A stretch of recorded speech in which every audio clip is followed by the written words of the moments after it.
है तो ये जानकारी उनके लिए बहुत बहुत जरूरी है। चुनाव आयोग ने सिर नाम का एक नया अभियान शुरू किया है जो सीधे तौर पर वोट देने के अधिकार से जुड़ा हुआ है। चलिए इसे जरा समझते हैं।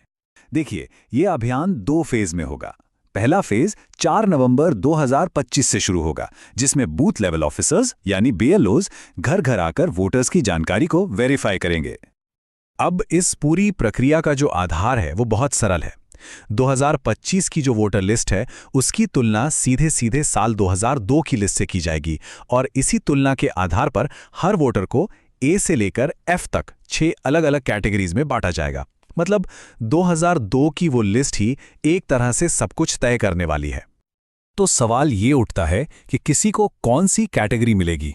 इसके लिए ना 2 मुख्य चीजें देखी जाएंगी। पहली, वोटर की उम्र, और दूसरी, 2002 की वोटर लिस्ट में उनके परिवार का नाम है या नहीं। ठीक है, तो सबसे पहले ग्रुप को देखते हैं। ये वो लोग हैं जिनकी उम्र 38 साल या उससे ज्यादा है, यानी जिनका जन्म 1 जुलाई 1987 को या उससे पहले हुआ है। अगर उनका नाम 2002 की लिस्ट में मिल जाता है तो उन्हें रखा जाएगा कैटेगरी ए में, और अगर नाम नहीं मिलता तो उन्हें डाल दिया जाएगा कैटेगरी बी में। एकदम सीधा सा हिसाब है। अच्छा, अब आते हैं दूसरे एज ग्रुप पर। यह है 22 से 38 साल के वोटर्स, जिनका जन्म 2 जुलाई 1987 से 2 दिसंबर 2004 के बीच हुआ है। अगर इनके माता या पिता दोनों में से किसी एक का भी नाम 2002 की सूची में है तो उन्हें मिलेगी कैटेगरी सी। लेकिन अगर माता पिता दोनों में से किसी का भी नाम उस लिस्ट में नहीं है तो फिर उन्हें कैटेगरी डी में रखा जाएगा। और आखिर में बात करते हैं सबसे यंग वोटर्स की, यानी 18 से 21 साल के वोटर्स की। यहां पर नियम थोड़े और सख्त हैं। इन्हें कैटेगरी ई में आने के लिए माता और पिता दोनों का नाम 2002 की लिस्ट में होना जरूरी है। अगर एक का भी नाम नहीं मिला तो उन्हें सीधे कैटेगरी एफ में डाल दिया जाएगा। तो ये जो A B C D categories हैं, इनका आखिर मतलब क्या है? इसका जवाब मिलता है हमें दूसरे फेज में। आपकी कैटेगरी ही ये तय करेगी कि आपको अपना वोट देने का अधिकार बनाए रखने के लिए कौन से और कितने डॉक्यूमेंट्स जमा करने पड़ेंगे, और कुछ मामलों में अपना वोट देने का अधिकार बचाने के लिए इतने डॉक्यूमेंट्स तक देने पड़ सकते हैं। चलिए इस टेबल को जरा ध्यान से समझते हैं। अगर कोई कैटेगरी ए में है तो बहुत बढ़िया, उन्हें कोई प्रूफ नहीं देना होगा।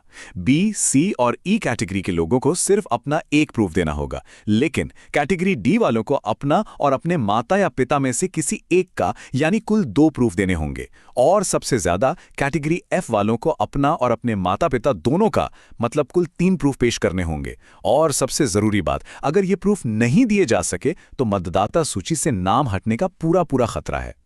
तो अब सबसे बड़ा सवाल, आखिर किया क्या जाए? घबराने की जरूरत बिल्कुल नहीं है। कुछ बहुत आसान कदम हैं जो अभी से उठाए जा सकते हैं ताकि आगे चलकर कोई भी परेशानी ना हो। तो सवाल यह है कि पहले फेज की तैयारी के लिए हम अभी से राइट नाउ क्या कर सकते हैं? देखिए, हमारा लक्ष्य होना चाहिए कि हम सबसे आसान कैटेगरीज ए, सी और ई में आ जाएं। इसके लिए क्या करना होगा? जिनकी उम्र 41 साल से ज्यादा है वो 2002 की लिस्ट से अपना नाम, भाग संख्या और क्रम संख्या ढूंढकर अपने बीएलओ को दे दें।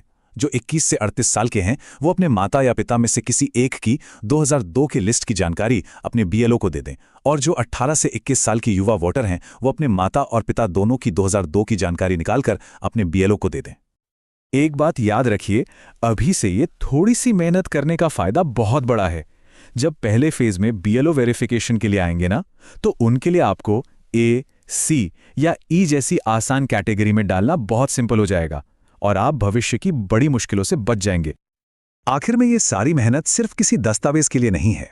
जैसा कि इस गाइड में कहा गया है, ये इसलिए है ताकि हमारा वोट देने का अधिकार बरकरार रहे और हम लोकतंत्र को बचा सकें। तो जागरूक रहिए, अपनी जानकारी तैयार रखिए और इस जरूरी संदेश को दूसरों तक भी जरूर पहुंचाइए।